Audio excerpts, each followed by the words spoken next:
Hi, everybody. I'm Tony Wilson, here with my good friend and co-host, Adrian Wright, and this is The Supernatural and Beyond.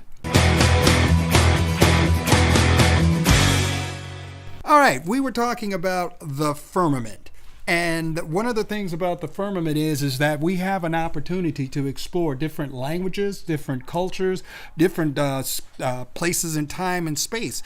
And so one of the places I like to go to is the ancient Hebrew, because they were basically there when all of these things took place. Yeah. So the word that we use for the firmament and its derivative, the word Raqia. Raqia. And you've done a lot of searching and research on that. So I'm just going to, once again, turn the mic over to you and thrill us with your understanding and expertise. My expertise.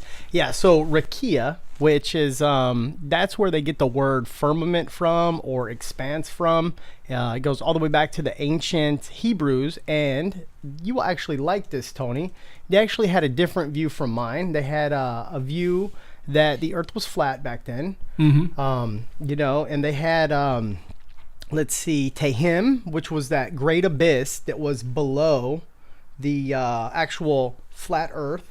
They called it, the great deep, or the fountains of the deep, or even the abyss, right? Right. And so when Noah's flood happened, that the ground was broken up and the water came in, from the Tehim, sorry, I said it wrong, and it flooded the earth, and then the firmament broke, and then the waters from outside of the firmament came in. I'm sure a lot of people have kind of read that in the canonized scripture, the days of the flood. Days of the flood. Right? Yeah, but back to the Hebrew, is they actually believed with the firmament that it was metallic. Metallic. Yeah, that they had like a metallic structure, so it was a solid kind of dome, like you said, like right. Did you say fish bowl, or you fish said bowl? Bowl, Yeah, so like a bowl, half so bowl. like a snow globe type of Yeah, like effect, a snow, yeah. exactly, like a snow globe type of a thing. But that the actual firmament was like a metallic structure. So like one of my sources said strong metallic vault. If you think like you go to a bank, you think how solid the vault is, right? Like you can't break into a vault with just like a paperclip or whatever. So So let me ask you this. We're talking about metallic now. So what did the Creator do on the day that he separated the waters from the waters? Again, the waters below and then the waters above, and then there's an actual Raqia there. So you're saying that actual barrier or dome was made out of some sort of metal or material? Yeah, in my research, the Raqia, according to the ancient Hebrews, right? They said it was a metallic structure, like a metallic dome. Yeah, metallic vault. It was strong. Strong has to be holding all that water. Yeah, and it was arched. They called it a strong arched vault. And what I really like about that is that it kind of it was like a solid structure. So they even believed that there were doors or windows, if you will, where the sun would come in. Yes. And go out. And I know a lot of flat earthers maybe think, like that there's the doors or the pathways or whatever open and the sun goes in, goes out. And according to the ancient Hebrews, that's what they believed. And then if you look at the Noah's flood, the windows or the doors of heaven were open and that water came in too. So the water from the great deep and then the water from above the firmament came in. Well, that would make sense with the Noah's Ark, because the waters came in. Yeah. And if there's waters above, and your goal is to wipe out everything on the earth, then water's coming from below, water's coming from above. And then also, again, the Book of Enoch, one of my favorite books, Love it. reference books. Yeah, it does actually talk about the sun, the moon, and the stars, and how they actually go in through the various gates. Now, I haven't done enough research on that. And when I say research, the words have a tendency to have a meaning in context with what it's in, whatever the sentence it is, the word Raqia will fit into that. And one of the things that I also discovered was that the word Raqia, or the firmament, or however you want to place it, it can mean both. It can mean, a solid metal structure or some sort of solid structure. Right. one of the things was they were using it as an example of how they would stretch out metal, as Yes. in metallurgy. So I'll have to do some more looking into the actual word. I think when you said what I thought when you said metal structured, Right. it was just using it as an example of how they stretch out gold or tin or bronze or whatever material they happen to have. They actually believe that the creator hammered it out. Well, at some point he did. Yes. And so, one of the things that the creator does is he gives us languages and imagery that we can relate to. I mean, he's the creator. He created all this stuff. So he knows what's going on. right.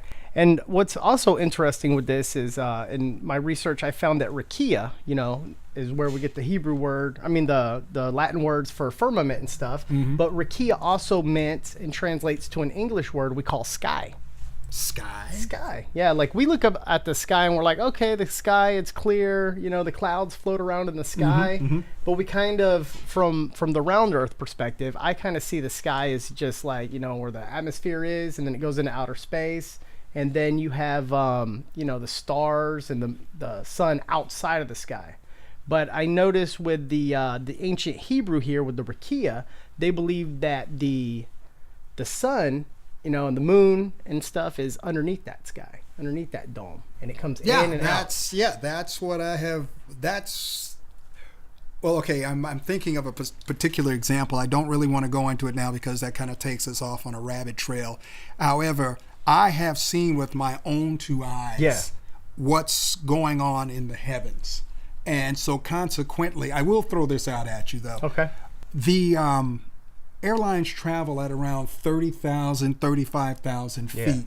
Now, they use that at feet to give you an idea of this is a real long, far way away. Yeah. But if you when you convert feet to miles. Yeah, it's only like 3 miles up. Actually, it's only like about 5 to 6 miles up. Okay. And if we're on a level surface, Yeah. we can see 5 miles out. That's not a problem. Things get teeny tiny. We can look up and actually see the jets flying across the sky. Yeah. So my thinking is, if there is an actual firmament one way or the other, how high is it? Right. And if the sun, the moon, and the stars are actually inside the firmament, that brings in a whole different frame of reference as to like, hey, what's really going on out there? Yeah. I love that point. Because that's a good point, because it makes you think, like, if the world is flat, then the dome has to be like, it's got to be like a measurable distance, right? Even if it's round. Like even if it's round, you have to go around it. It's from the surface of wherever you are, right? And you're looking up, and again, Polaris, the North Star, that's where everything rotates around.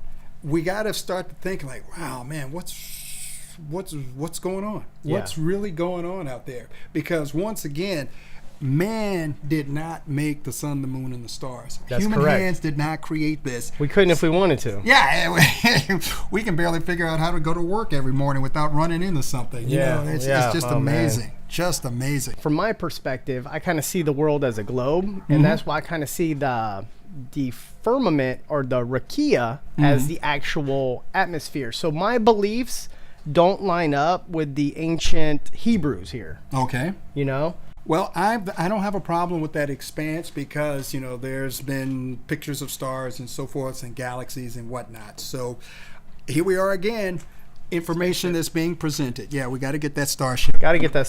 Thanks, guys, for following us here at the Supernatural and Beyond. We want to invite you to join us again. Hit that thumbs up button if you like this video. Leave us a comment and subscribe down below.